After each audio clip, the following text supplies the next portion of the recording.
Şunu Türkiye'de yapamam bakın.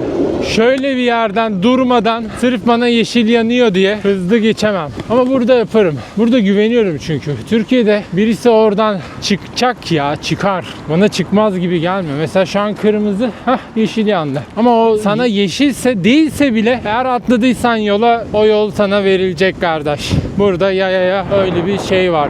Ama burada gördüğüm en güzel şey şu. Eğer herkes kurallara uyarsa gerçekten dünya çok güzel bir yer oluyor. Çünkü zaten kurallar bunun için var. Mesela bu araba dönecek. Ona yeşil, bana da yeşil. Ben geçiyorum. Bekledi. Biliyorum yol vereceğini. Ben de geçtim. Hatta şundan korkuyorum. Bir gün Türkiye'de bunu yaparsam ve ezilirsem diye korkuyorum açıkçası. O yüzden oraya gelince ekstra dikkatli olmak zorundayım. Bu alışkanlıklar biraz böyle. Bakın durdu. Beni gördü, durdu. Yol boş. Geçse geçer. Ama baktı ben geliyorum, durdu. Geçse geçer ha. Türkiye'de